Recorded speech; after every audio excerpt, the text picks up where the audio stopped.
Hi, everybody. How are you? um, I hope you're doing well. Whoa! Okay, I need the light to read. So, welcome to episode 4. That is really bright tonight for some reason. Anyway, welcome to episode 4, and I'm in the middle of an internal conflict about this episode in particular. I'm going to check this just to see if someone has responded to my email, and they haven't. So I don't know why I didn't think about it, but this chapter is about when I read erotica, literary erotica, for the first time. And I'll just tell you the story of how it happened so that you understand why I'm not quite sure what I'm going to do. So we'll figure this out at the end of a couple minutes. So I have looked at the Facebook content stuff, their policies, and I might be breaking the rules. So that's why there's a little bit of controversy here, okay? Anyone who has any expertise about this, please just say something. Okay, I can't promise I'll take your advice because, I would like to keep doing this tomorrow night. So the erotica chapter. So I had read all the tame, like probably hundreds of tame harlequins, which you'll hear about that. And then the Oat Project gals were like, have you ever read Anais Nin? And I was just, no, so the whole chapter is about that. And I wrote the chapter, I sent it to a couple of friends, and one of them, Lisa, she messaged me back and said, oh man, it's just such a great chapter. It's like really, really true feeling and authentic, and it's, full of feeling. And then she paused and she did it like this. She went, but, it was the erotica chapter. And I was just thinking there would be a little something, something in it, And I was like, oh, okay. So I wrote a fictional piece of erotica, a sex scene basically, for this chapter. And after that, she loved it.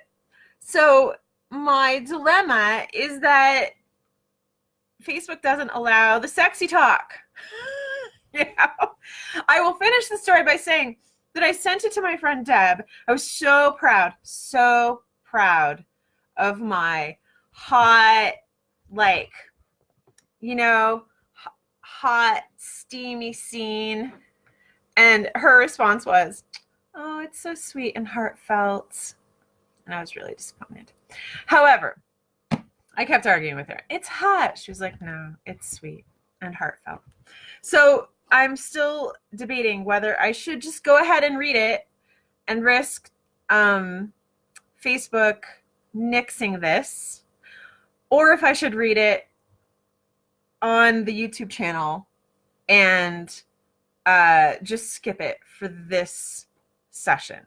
So if anyone has an opinion in the next 2 minutes, chime in. I will open, somebody is messaging me, I don't know who, and I will open the window so that perhaps someone has said, yes, you should read it, or no, don't read it. But I don't think anyone has. So we're just going to, I may decide kind of to skip maybe 1 or 2 sections. I'm on my own with this one, aren't I? Okay. I'm just going to sit here until somebody else makes a decision. Not really. Okay. So this chapter is about reading erotica. Yeah, whatever. You're not the one who has to get in trouble. All right, and right. All right. Read it should be fine. The words will not be censored. Okay. So thank you for the responses. I get embarrassed very easily still, even though I'm not like ashamed of sex or, whatever. But I'm going to be blushing like the whole chapter. It's just how I am. So I may not look at you a whole lot, or I might like do the fast look and not really actually look at you. Because as wild as I've, practiced on being and as free, I still get embarrassed about certain stuff. So here we go. The famous, tame, heartfelt erotica chapter. I need to tell you one other thing. I worked so hard with a couple of people who formatted my book, and I found this font family that is so readable, even when you're of a certain age. So, FYI, for all you people out there, it's not hard to read. It's pretty great. So, here we go. Eyes opened wide. Chapter 3. A story. Part 1. 6 months dissolved to nothing as he kissed her without speaking, right there in the science fiction section where she knew he'd be, wrapping his arms and subtle scent around her, lips still, barely touching for 15 seconds, forever, then deepening. Audience of strangers be damned. The drive back to her bed 50 miles away stretched too far. Bliss that night. They knew and loved each other still. It was a comfort to know. It was a Tuesday. She had arrived at the bookstore to pick him up at 9:23 a.m., late, breathless with jetting down the highway at 90, hoping against hope he hadn't left in frustration. I would have waited for you until exactly 1:42 p.m. Continued. A Yankee in Arkansas. I'm going to turn this way a little bit. My sex life started in Arkansas. I still hate it. Arkansas, that is, not sex. Halfway through 4th grade, my father accepted a call to move from Ohio to become the pastor of a tiny church in a small Arkansas town. He was excited to help the congregation reach out to Black and white people in the area after the church board assured him that they were not prejudiced. Perhaps they weren't. Perhaps they were. But the Southern culture made integrating, a no-brainer for Northerners like us, impossible. In the town of 2000, in the midst of rice farming country, each community had their own churches. Few, Black or white, wanted to unite them. The 7 muggy months we stayed were soaked with the tiny black bugs infesting rice paddies. The parsonage, our home, was across the street from the church. And one Wednesday night, on the way to midweek prayer meeting, one of us forgot to close the front door. We returned home to a mosquito fog, buzzing waves wafting across the lights, across the rooms. And I recall my mother's despair over failed attempts to wash red clay-stained clothes when my brothers played in the mud hole down by the creek. They loved Arkansas, but I hated it.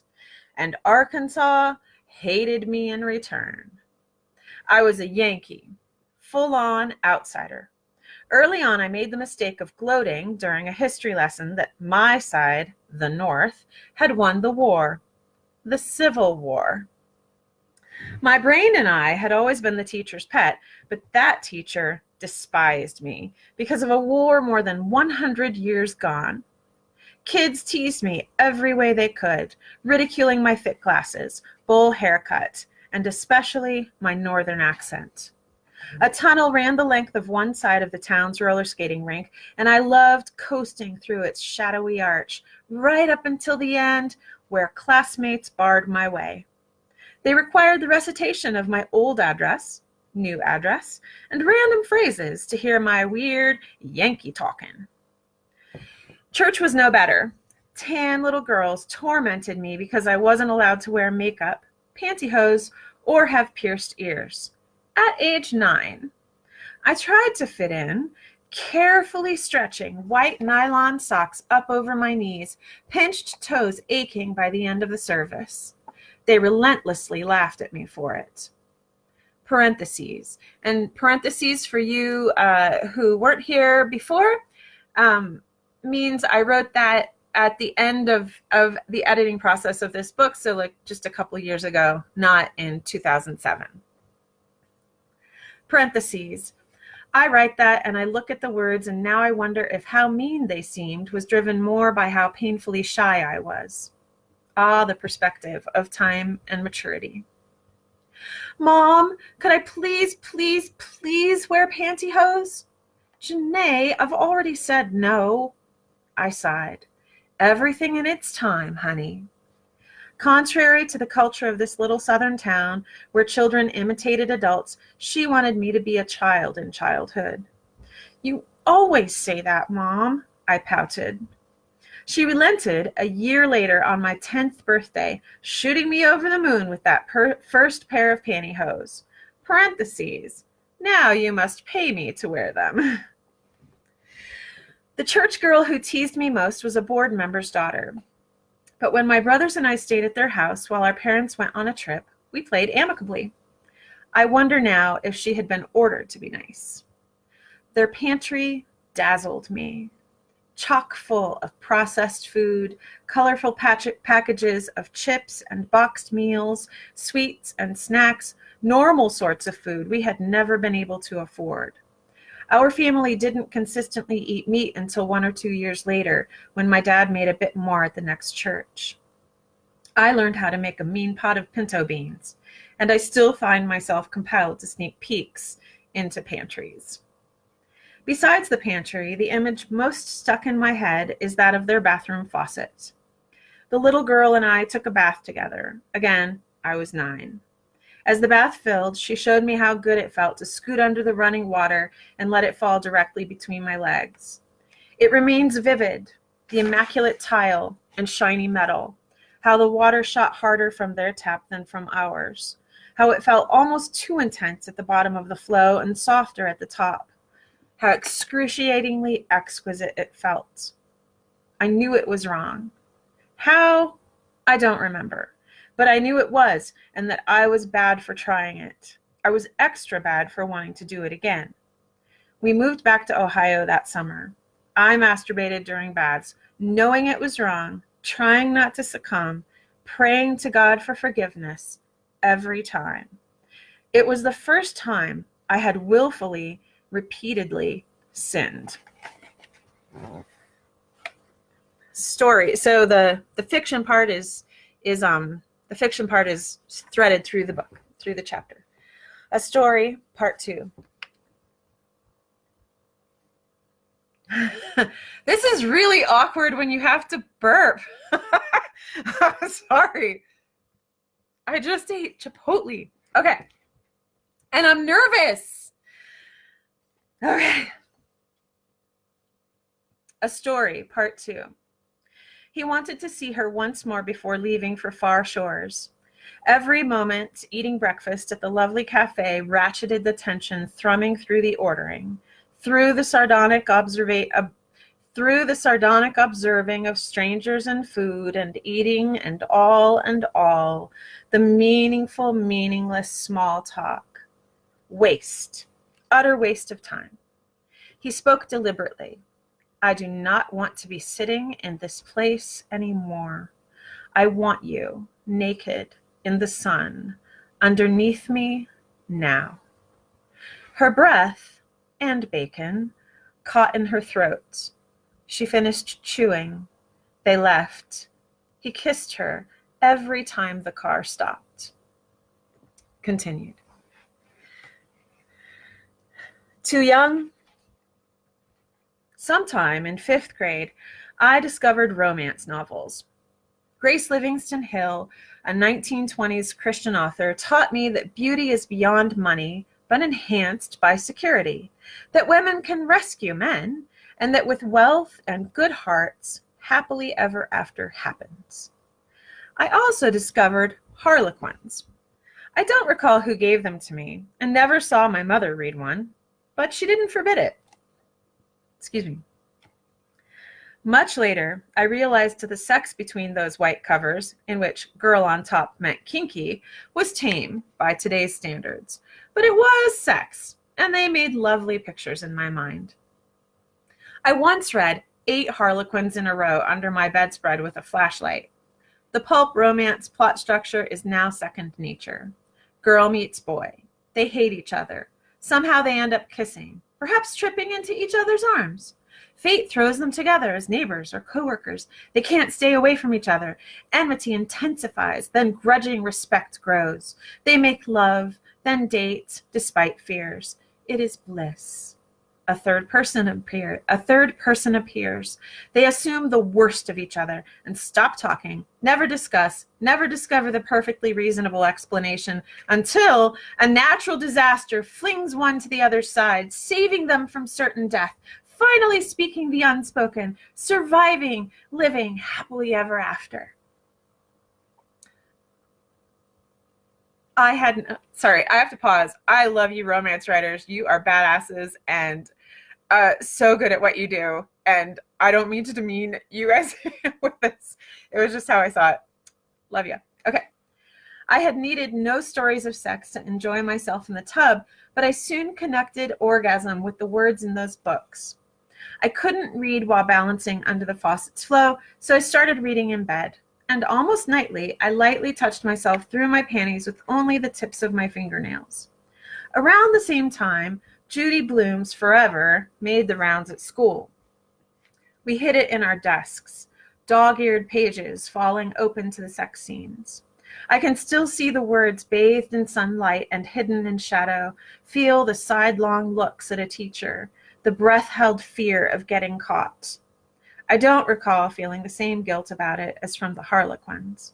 Perhaps the camaraderie with my peers made it seem less wrong. I do remember being confused at how Forever's sex scenes seemed real. In high school, I discovered historical romances, 4-page-long sex scenes. The men seemed to worship the women and their bodily parts. I had never considered that men liked breasts all by themselves, or that the space between a lady's legs could fascinate. The first time my fingers ventured inside my panties was a revelation. I wish I had read Bloom's books instead. I cannot imagine my children reading of sex like I did. Love and romance were dreamlike. I had never known a boy to like me. My self-concept defined by thick glasses, bowl haircut, and teacher's pet status. The Harlequins, and the sex in them, seduced my romantic nature. I was too young to distinguish between fiction and reality, and didn't know enough to gauge the accuracy of plot, character, or assumptions. Actually gaining experience with real boys seemed implausible, so I believed the fiction. Later, if I had opportunity to discover sexuality in real life apart from with myself, I missed it. An unrealistic understanding of love had taken hold in my mind, coloring every interaction with men. Even now, years later and married, it took a conscious effort to think beyond the Harlequin paradigm. I reached high school and college hearing preachers and teachers say, quote, "sex with yourself was an abomination, almost worse than premarital sex." Over the years, I had tried to stop. I was a leader, teacher, singer, and daughter of the preacher, but I was also a hypocrite. Clearly, I was undisciplined and unsavable. I would not go to heaven when Jesus returned in the rapture to save us all, no matter how faithfully I served the church and God. I read the words in the books that were not the Bible while teaching myself, sorry, it's really hard to read this. Yeah.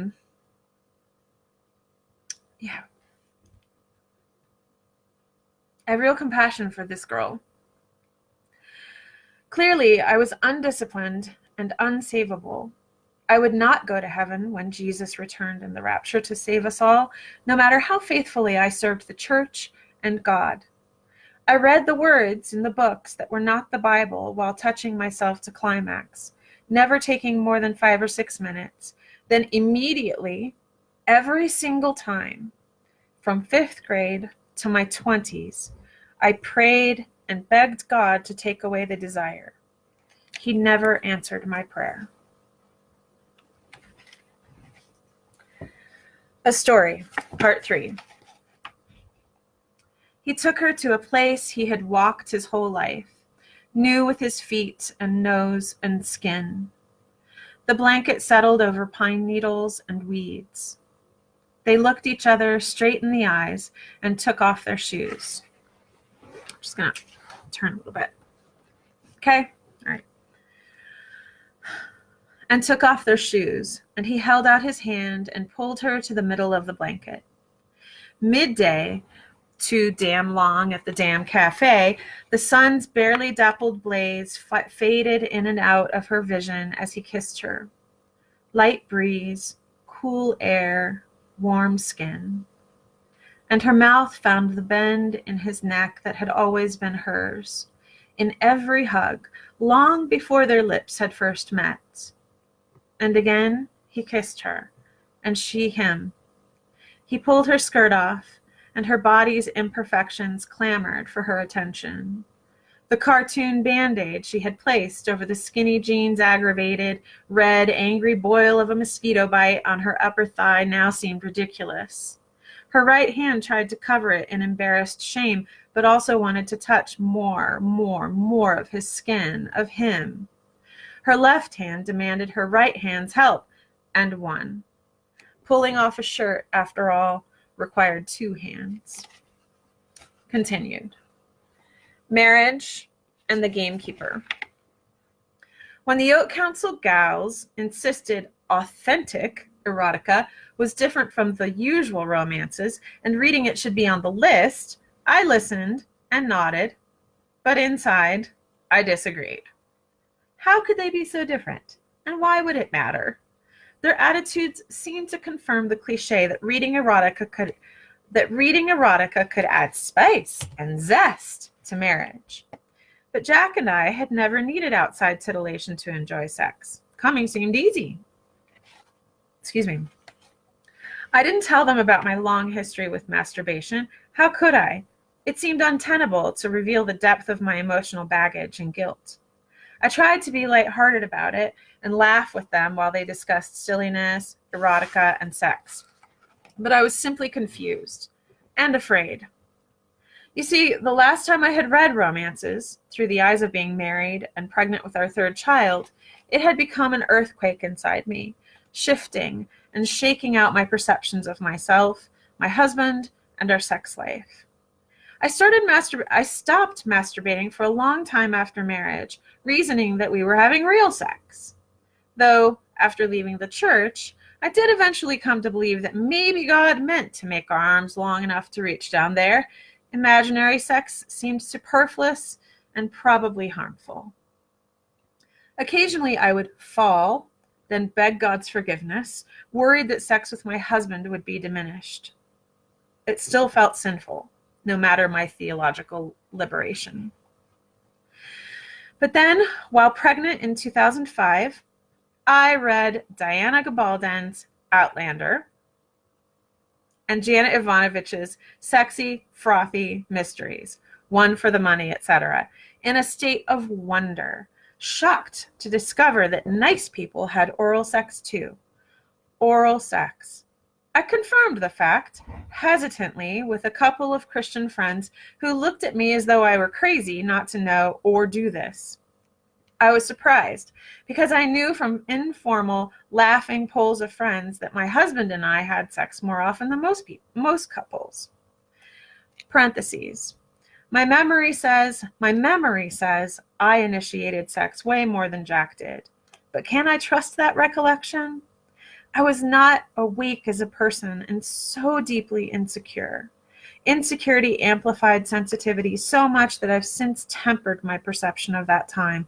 And from the blank expression on many faces when I asked, an exploratory sense in sex is apparently more unusual than I had assumed.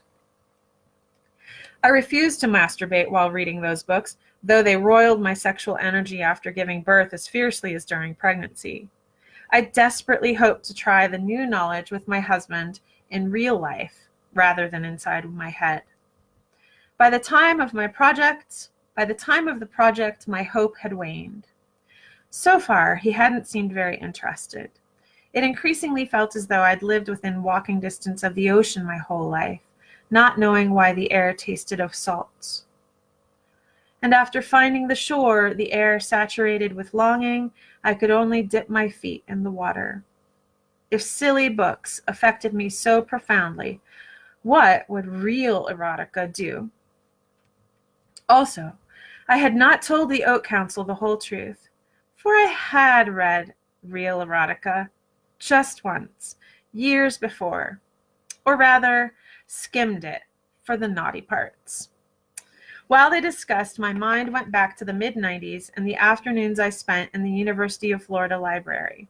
I was supposed to be writing 2 papers I lacked for my college degree. Instead, the library's books distracted. I did finish that degree in 2005. One day, I happened upon Lady Chatterley's Lover by D.H. Lawrence.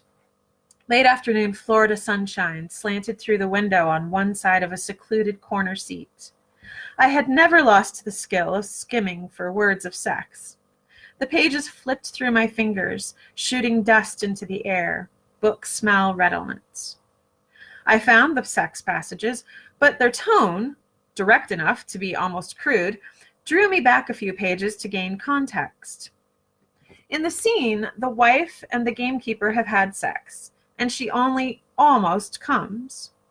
Afterwards, the gamekeeper brusquely tells her that the reason she can't come is that she refuses to let go of herself, to lose control. She is stunned and angry. But she also sees his point. Throughout the rest of their relationship, he teaches her that the core of sexual pleasure is in the letting go.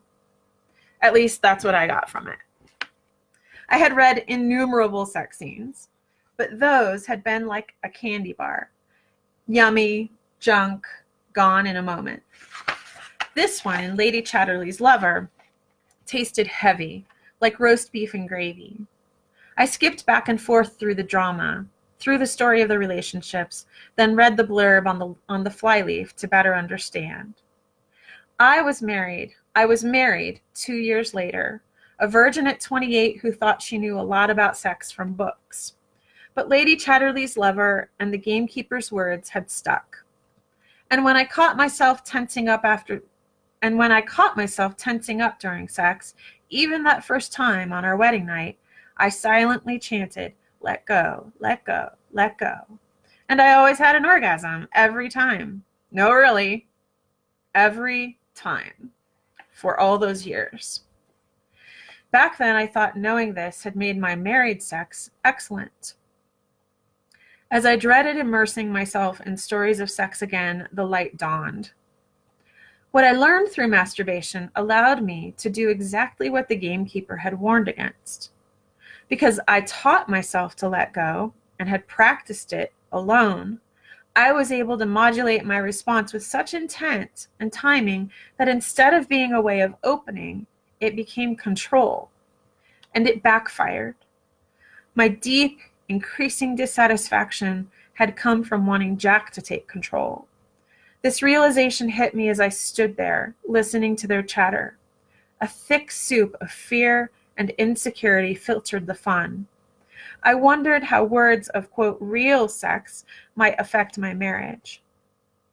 Would more intense stories produce an even stronger expectation, sure to result in more disappointment?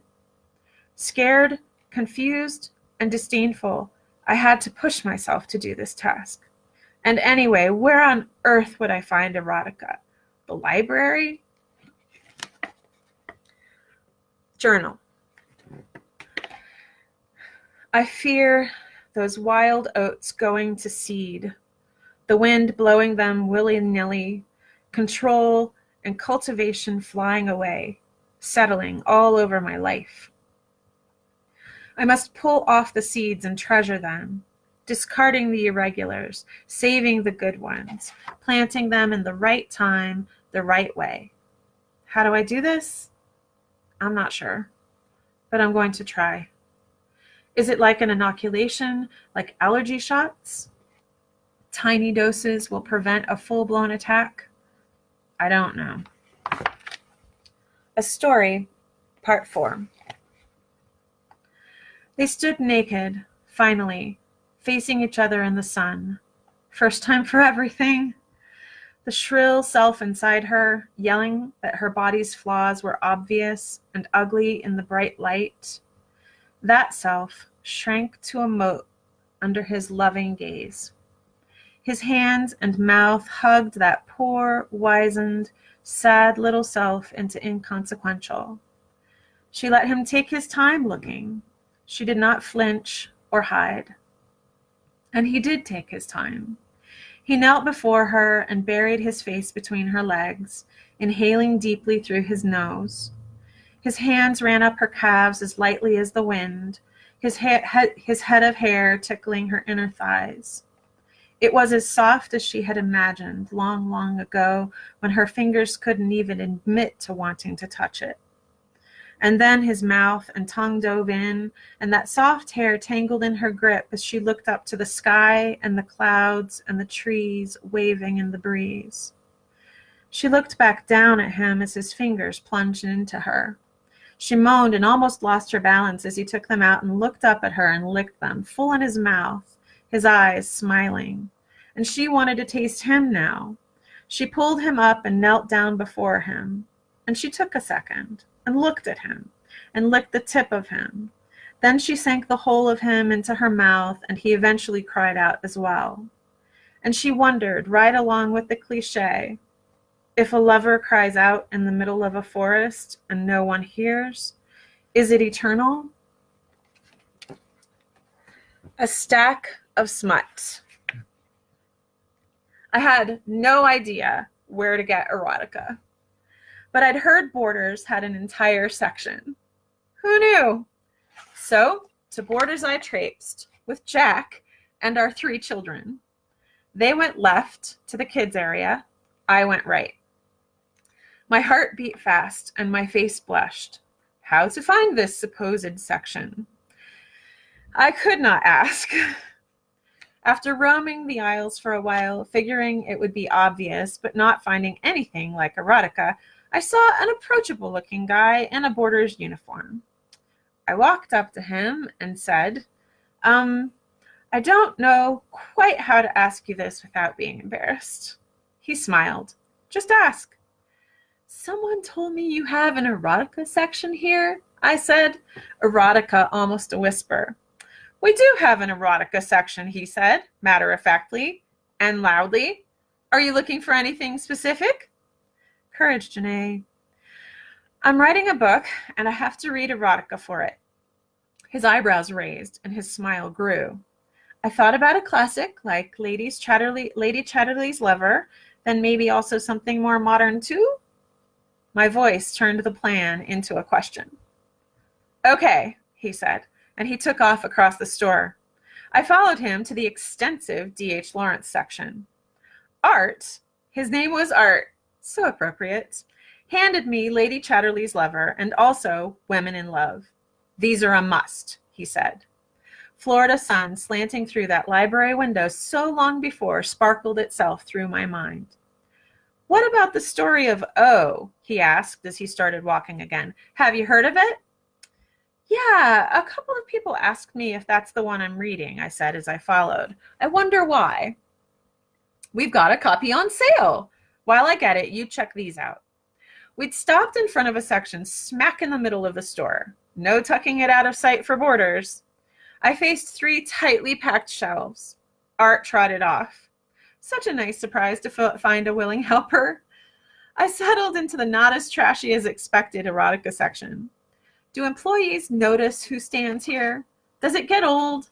Do they care? Art was back. The book he handed me was coffee table book size. Excuse me. I'm so sorry. I told you guys earlier I had Chipotle for dinner. Okay. The book he handed me was coffee table book size.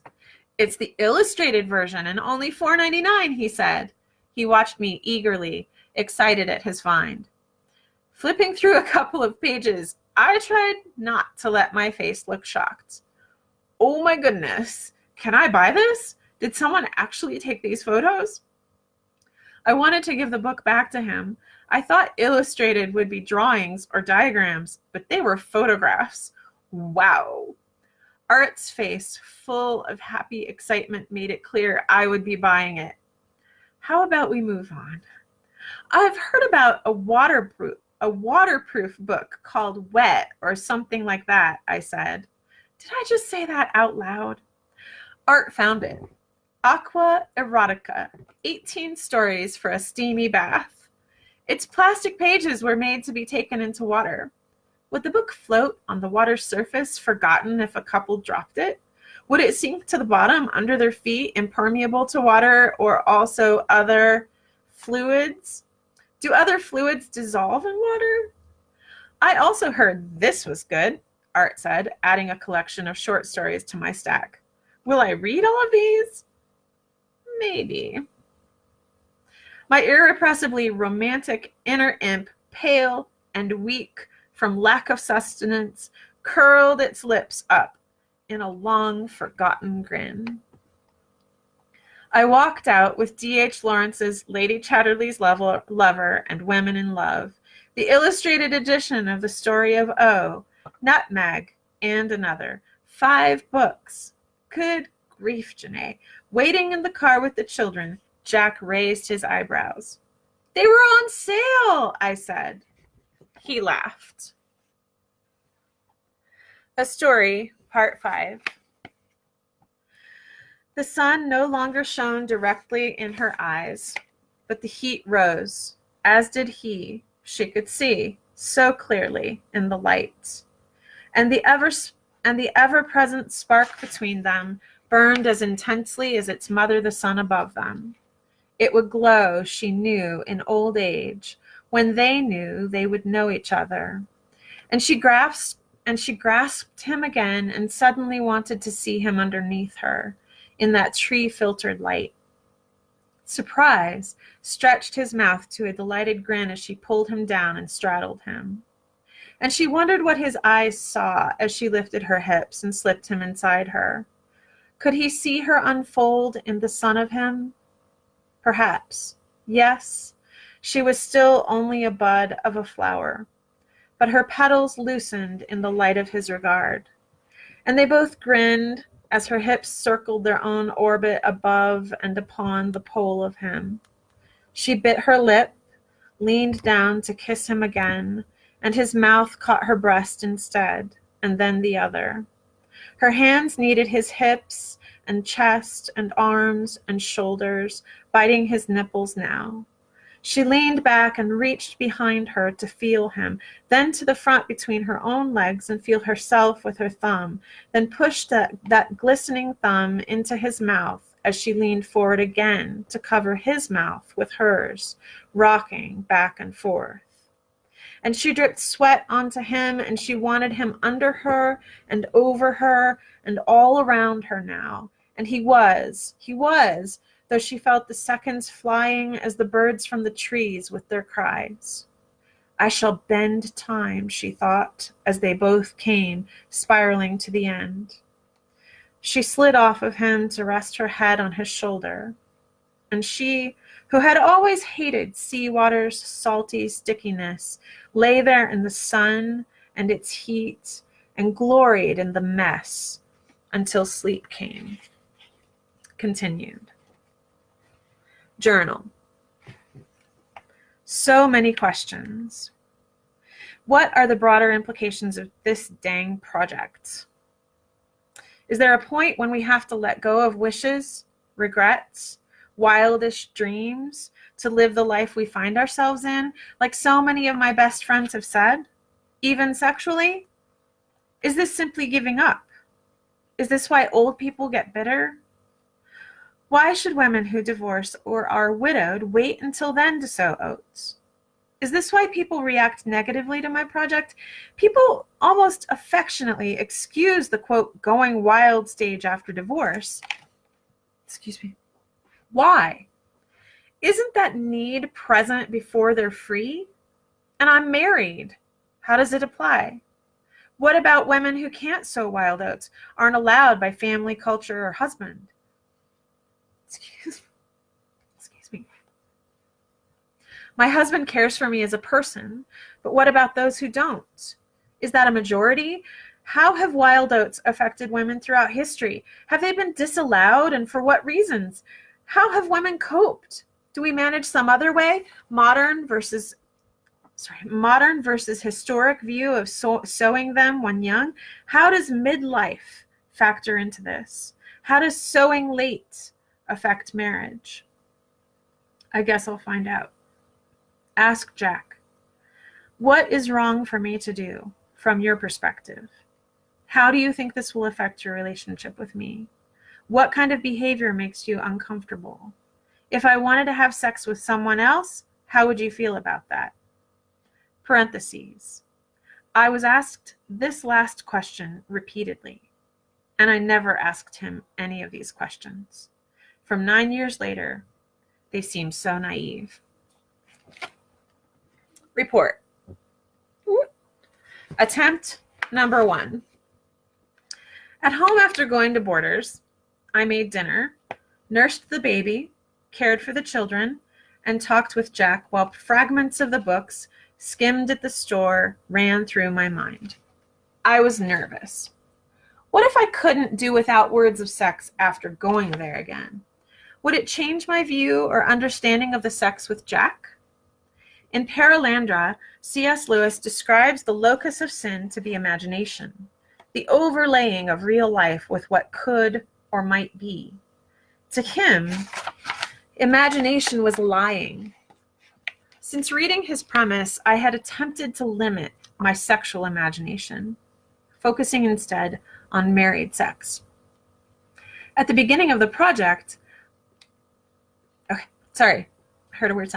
At the beginning of the project, I had hoped the Oat Council gals would be my foundation through the summer, had hoped my friends would want to have fun with me and help me not be afraid. And if they I'm just going to take a second. I said this before, and I feel like I want to say it again. And this is the whole point of doing it this way, which is a little different from getting like what I wrote in the book. I'm really good friends with my ex now. I mean, he is my ex. You guys know that. But I'm really good friends with him, and I really respect him as a person. And we were both in such a, our marriage had problems for at least 5 years at this point, and I was so incapable of helping myself, really. And so it's really difficult reading about this and how my just naivete and beliefs that I don't believe anymore impacted it. So I was getting choked up a minute, and I'm going to grab a...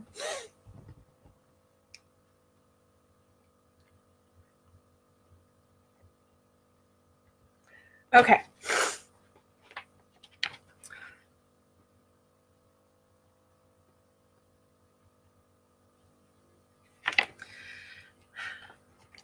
At the beginning of the project, I had hoped the Oat Council gals would be my foundation through the summer, had hoped my friends would want to have fun with me and help me to not be afraid. And they had, through 2 tasks, smoking marijuana and a cigarette. But here I was at only the 3rd task, and I discovered myself to be utterly alone, facing a visceral fear. No one could do this for me. I don't recall asking Jack to read erotica. He had made it very clear that this whole thing was my journey, my experiment, and part of my job as a writer. Thus, to him, his job was to support the attempt, which he did, and still does, admirably. Much later, I realized how keenly I had wanted him to join me in this journey. The house was quiet. Thank you. The house was quiet, kids asleep, everyone in bed. I felt obligated to read all of the books right then, so I started with my least favorite, The Story of O, illustrated. I sat on the sofa sideways and held it on my lap, so large I felt like a little kid holding a picture book. The pages floated by, hardly any room for words amidst the detailed, staged photos of models, naked or in lingerie, tied up in various ways. Beautiful? Yes. But they looked too self-aware to be believable. Like bored models trying to do something edgy, not real. From the way everyone had talked about this book, surprised, I checked the frontispiece and found the word abridged. My term for abridged books? Why bother? That's what I get for being nervous and not noticing at the bookstore. Disappointed, I put it aside, considered Lawrence's books, but dismissed them as too long, then opened the short story collection. I was quickly bored with the poor quality. Only one story captured me, about a Latino boss in a bakery whose sex with his employee was slow and intentional. You Americans are so fast, quote. It punched all my buttons. Latino, sex in a public place, and how do I define this without seeming like a bad person? My fantasy of illicit sex. I became her. I did not let myself masturbate, though I wanted to. Even so, sleep came quickly in the midst of feeling cheated by erotica. If this is what it's all like, I am not a fan. You dear thing. A few days later, while picking up the kids from school, I told Erin about being disgusted by the writing. She looked distressed, then exasperated, and said, "Oh God, Jene, you need good erotica." She left the kitchen, and I waited, feeling impatient and pessimistic. When she came back, she pushed a beautiful book into my hands. A woman dressed like a flapper stared straight at me from the cover. Its creamy, antique white paper felt smooth in my hands. The Delta of Venus by Anais Nin. Read this. Don't even waste your time on that other stuff. The book itself was red. Have you read Anais Nin? She asked.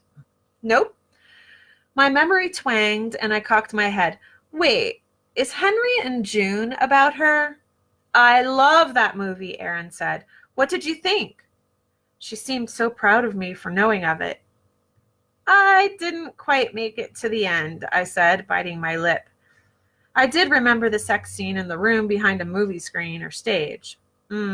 Sex in public. Can't wait to do that with Jack, even if I had to put it in the book list for him to consider it. Erin's voice, filling with laughing rebuke, brought me back. Jene! I know, I'm not really that wild, I said. Am I? Erin's eyes seemed to overflow with a knowledge I knew I did not possess. Just read this. As I looked at that cover and the expression of the woman on the front, an image surfaced of myself sitting outside at a cafe in the sun, reading words of sex and the forbidden as people walked by, my eyes knowing, my lips smiling a secret smile. A story, excuse me, a story part 6. She woke slowly. The breeze had cooled the surface of her skin, and pinpricks of tickling came from something more than wind. She ignored it and snuggled into the stuck-to-her side of him. Another tickle. She opened one eye and squinted down her body. a fly on her leg. She tried to will it to leave without moving, but it refused. Fucking telepathy. She tried to twitch only the one muscle it seemed to favor, but couldn't. She opened her other eye to look at him, fast asleep. The shadows of his face in the sun took her back to the first time she lay next to him, the perfect day. Sleep took her again. She woke again and could not move. The sun was too hot. He was too comfortable. It was all too lovely. But that first fly had sent a message to others, and now not only her thigh, but her foot and 3 ribs had visitors. She itched, torture for the girl who couldn't stand a crumpled sock seam in her shoes. Were flies attracted to the smell of sex? Did it depend on the person? Their combined chemical makeup? What they ate that day? Bacon? Lassitude. She knew she should brush away the now several flies, but then she'd have to stop touching him. Maybe if she thought of the tickling as nice instead of annoying. Not annoying, only messy, the mess of life. He had been her first teacher of the value of messiness, in fragrance and cooking, of the foundation of musk and molder, of its absolute necessity. She had run with the thought, taken it to perhaps a fuller understanding than he had meant. It had wormed its way into her belief structure so completely that she became suspicious of neatness. And when others tried to push her to be tied off, she rebelled in disdain of what she saw as something rooted in fear. Yes, she pushed her mind to interpret the prickling as pleasure, and it worked for just long enough to pull molecules closer to him and go back to sleep. Continued. Oat Council email. From Stella. How's it going, Jene? To Stella. Hey, babe. We just got home. Ugh, it's hot. Sage is reading to Percy on the couch. The baby's asleep for the first time today, and it's nice and shady in here. Things are all right. I'm overcoming, quote, this is stupid, so no one's going to want to read it fears. But my body's going haywire. 2 periods in 2 weeks because Leo was asleep when I got home on the weekend and went for 11 hours without nursing. He also choked badly last night on a blackberry he snagged from the table. He's getting faster at climbing. It took Jack several times and about 30 seconds, an eternity, doing the Heimlich to get it out.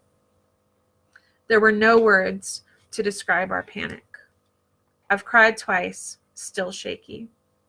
Other than that, I've got to do oat tasks this weekend. I smoked a cigarette last Friday. I smoked a cigarette last Friday night.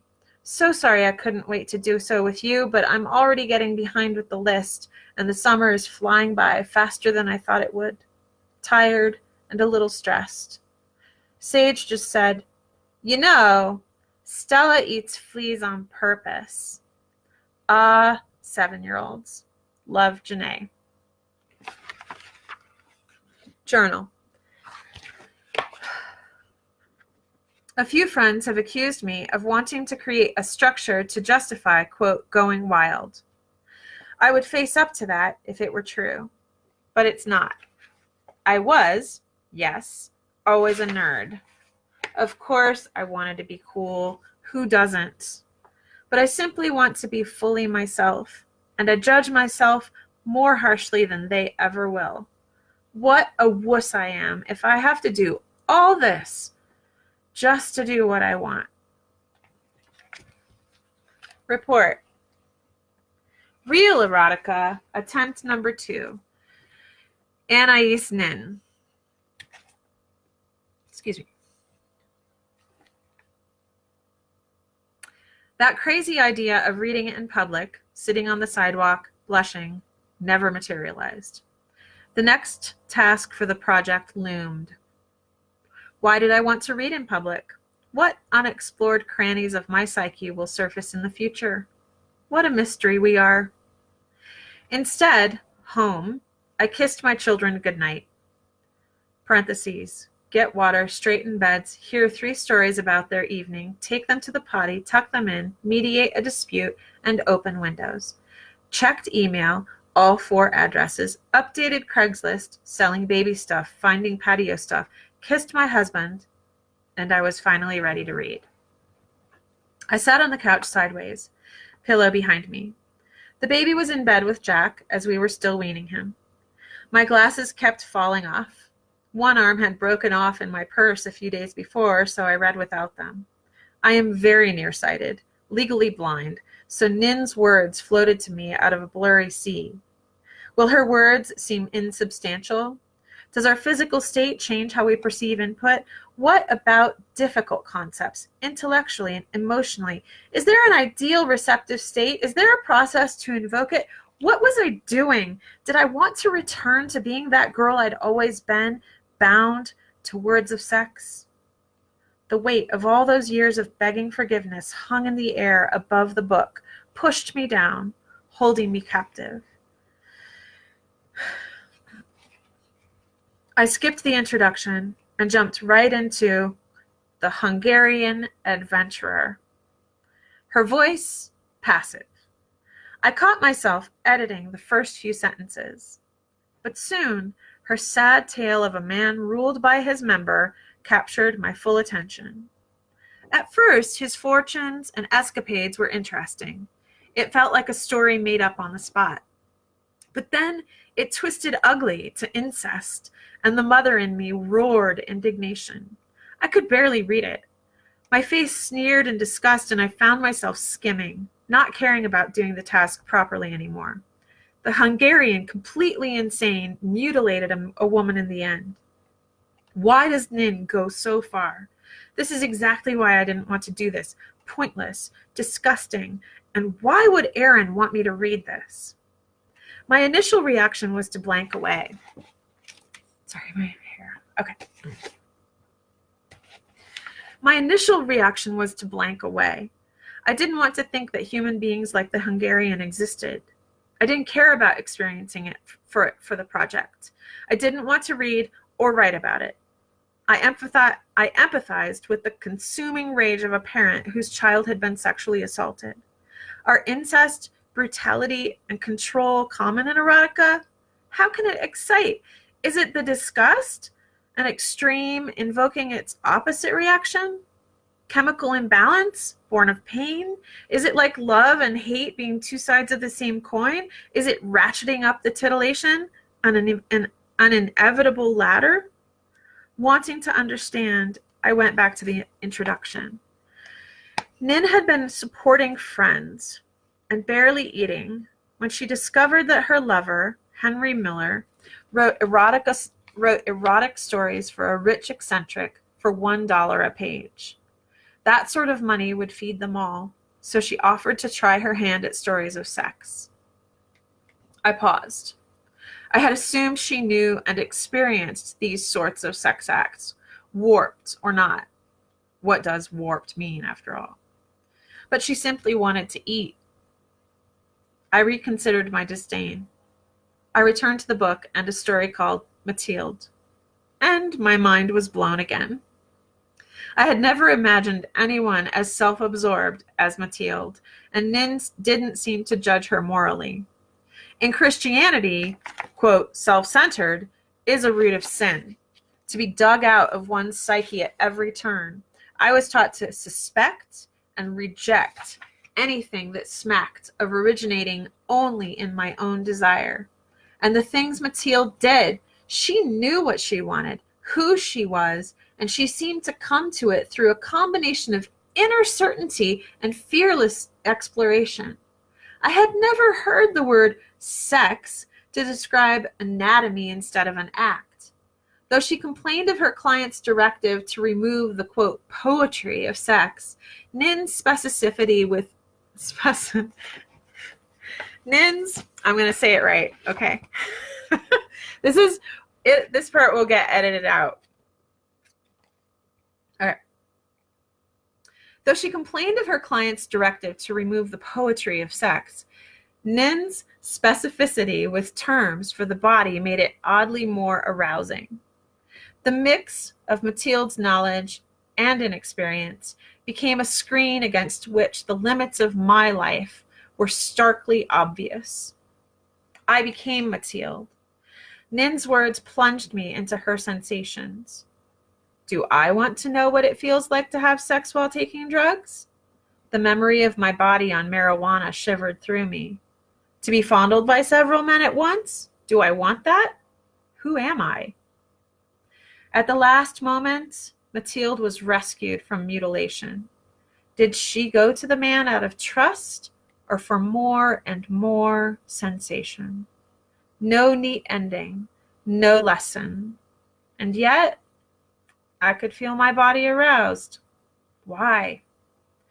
I tried to read the rest of the book to finish the task, but it became even more unsettling. In Marianne, did Marianne glory in violence? Okay. Did the man whose portrait she painted prefer to stand naked before her, his erection never releasing inside her? Okay. No right or wrong at all in these stories. People did what and who they wanted. One question chased another through my mind. Do people really move through life like that, not caring about being selfish ever? I had always assumed that most people were attempting to become less selfish, as I was taught. But it wasn't true, especially with sex. Was it? Why don't I know any of this stuff? Not the brutality or weirdness, but about the sexual human body, about mine, about Jack's. Is our marriage unusual in its tameness? I don't want to be tame. He's known that a long time and nothing has changed, but clearly I don't even know what non-tame is. Do I have any right to ask for that about which I know nothing? Unease rose in me. Nin had started on her path to earn an income. How did it affect her life? Did she try things she described in these stories, even the twisted ones? Already I was living in the midst of unintended consequences, my longing for more, of what, perhaps I didn't know, making my married sex life a cycle of longing. When did that cycle start? Was it with the books, as I thought, or long before? If Anais Nin, lover of Henry Miller, had to consult the Kama Sutra, why do I think I should know more? The next day, I was cranky, moody, and irritated. Moody, sad, and irritated. I started imagining people walking down the street in Nin's world. My constant horniness while pregnant with Leo, it hadn't relented, walked around with me. Jack was understandably tired from work and children. I felt as though if someone I'd just met tried to take me from behind in an alley, I would have let him and enjoyed it. My past seemed to say, see, this is why you should never read those books. Where does it end? You'll always need more. Self-disdain and disgust condemned my clumsy efforts to increase intimacy in my marriage. Do I want to end up like Nin's client, needing increasing twistedness? I had no reference point for healthy openness, only what I read in books. And reading Nin had finally untethered what little groundedness I had found in marriage. I tried to read once more, but confusion and an ocean of longing overwhelmed the words and the fun. It's fucking sad.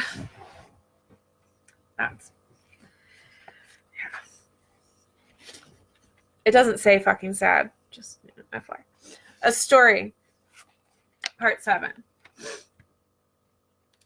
Ecstasy started in between her toes, then up her arches, swirling around her ankles, the slight pressure humming upward. A pause, then faintly up her shins, a tickle on the back of one knee, then the other. She no longer needed to tell herself that it was pleasant to endure. Lost in the sensation, the tickling grew to brushing waves. She could almost hear music on the breeze, the rhythm begging her eyes to open, to see tree-mottled light on her pale skin. Waves of almost pain washed around her thighs, mounting to a real rhythm. She could feel him next to her, an anchor in the swirl, completely still. Was he awake? No. His breath felt steady and deep. Thought became as inconsequential as the flicker of that first fly, while the shivering whirled around her stomach, then to her back and up and mastering her breasts at the same time, soft, sweeping at the base. And then she moaned at the pinprick, almost a tiny bite at the tip of each nipple. Then under her arms and down to fingers and hands. She moaned again, but did not, could not open her eyes. The wash of pleasure broke in concert now across her entire body. Slightly cooler air blew within the waves as she was no longer plastered to his side, and she knew his touch would come, felt his hand moving through the air above her breast, and thought the prickling would subside. Instead, it intensified. His hand's heat merged with the cool air and amplified the waves, not touching her but touching her, and the sensation moved to both breasts, once again music to her skin, pulsing over the whole of her. She squeezed her eyes shut. I will not wake up. Continued. Journal. After talking with Jack last night, I know children learn how to have a life by watching their parents carve one out. But in practice, sometimes it feels hollow. Why? Is it because there's no truth in it? Or because my upbringing focused so intently on doing the right thing? Am I ignoring the good I have for the good I think I need? If so, why? Do I want to be alone? Really? No. I've searched my heart and found real love and devotion for my husband and kids. It would be so easy to do what my mother did, to subvert what I want under what they want instead of reconciling the two. Then I could blame them for what I didn't do. But I'm trying to find a way through, to not run, to not hide, to find who I am in the midst of commitment and love. But some days, it all boils down to the messy house Jack hates, or my not being there at night that the children hate. I feel as though I am being ripped apart, and that I am the one who took the scissors to the towel. What do I do? Where do I go from here? A story, part 8. Suddenly, the waves gathered together, leaving her cold from the toes, then knees and thighs, and down from her neck and arms and back and breasts, the heat moving, focusing to the one spot yet untouched. Many paths drove through the thicket of her, almost rising to an itch until one hit the peak of her, and she shuddered and cried out and arched her back to the sky. Her eyes popped open, the top of her head arched back so far that she saw the ground behind them. And she watched a fly land on a stick beyond the edge of the blankets, not moving, as still as any fly she'd ever seen, its eyes watching her as intensely as she watched it. Continued. Journal. Were human beings always prudes? We imagined ages ago to be prudish, but was it? Bathing suits weren't common until the 19th century, so people often jumped into pools, lakes, and streams naked. Even if it were mostly segregated by sex, they must have seen far more everyday, flawed flesh than we see these days. Didn't most people need help to take a bath? Others pouring hot water into cold metal tubs? And doesn't it make sense to be tolerant of all sexual preferences? If the body is a screen to buffer our constant awareness of mortality, then sex and titillation are crucial to maintaining sanity. And as each person's body is absolutely unique, the ways they're turned on will be different. We all know this, but we still judge. We still sneer at the mention of a foot fetish. Though, hell, a foot rub is almost as good as sex to me and a lot of others I know. Why, in an evolutionary sense, do we still judge? A story. The end. The warmth between her legs spiked. She looked up to see him kneeling over her, his eyes on her. He smiled. "Now," he said, and his hands flew apart from where they had hovered over that now throbbing place of heat and waves and tickling and prickling, and the fly... Okay, I know I shouldn't laugh at my own writing. Oh, it's like weird sci-fi erotica. Okay, I'm judging. Okay, sorry to ruin it for you. Okay, "Now," he said, and his hands flew apart from where they had hovered over that now throbbing place of heat and waves and tickling and prickling, and the flies followed his hands, swirling into the sky around them as he filled her in one sure, slow plunge. And as he set the rhythm, shivers shot out from deep inside her. And as he leaned forward to fasten his mouth on that one spot on her neck, she arched back, eyes wide, to see the fly still on that stick. And just before she closed her eyes again, the ecstasy moving in waves to match his rocking, before she came and came, before he came and came, she watched that fly lift into the sky, fly. Sorry I laughed. Okay, that's the end. I think it was really kind of intense to read, and if I read too fast, I'm sorry.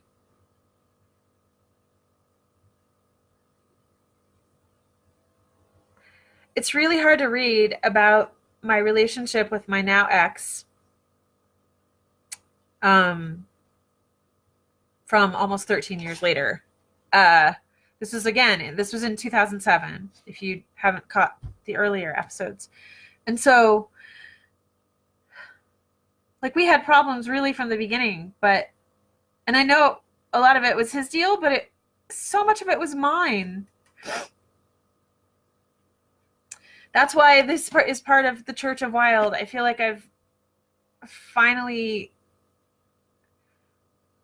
that I actually love myself. And, you can't go back, right? You can't go back and say, what would my marriage have been like if I had loved myself from the beginning? I don't even know if I would have gotten married. Just like I said in the last chapter, would I have even gotten married if we had lived together? I know that we can't go back.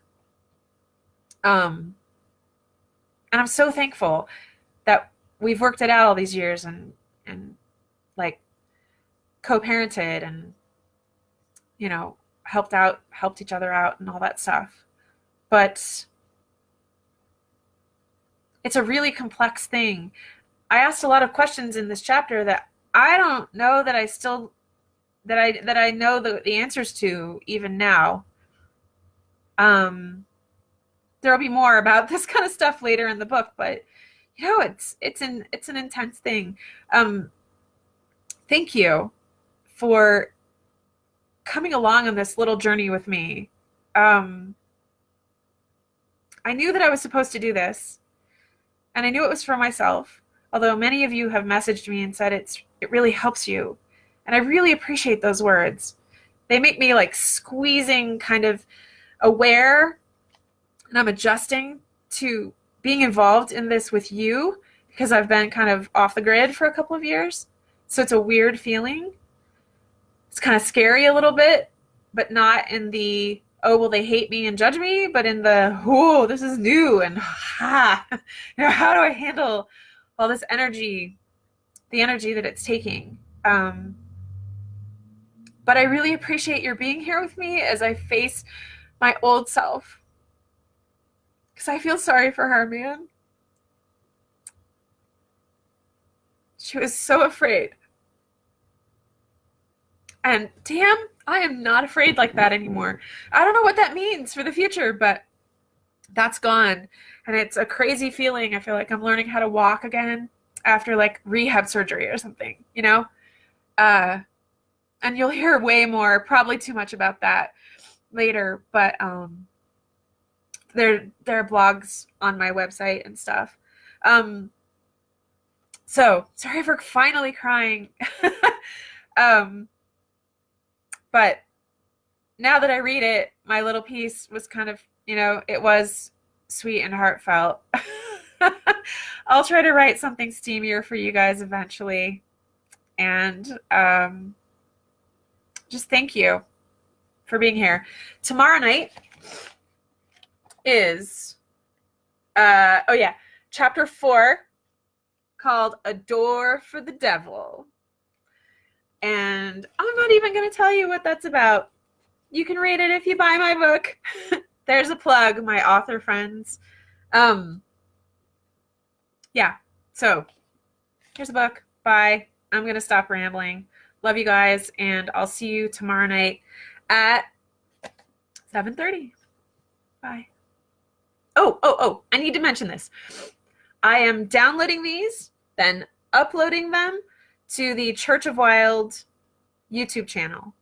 I can't make playlists until I get 100 subscribers, apparently. So if you want to subscribe over there, that would be great. And then people can listen to it at more like an audiobook than watching me like burp from eating too much Chipotle. Who can stop eating Chipotle? I did stop, but it still was like 4 meals. Anyway, yeah. So check that out. The links are in various places. Okay? Bye. Love you guys.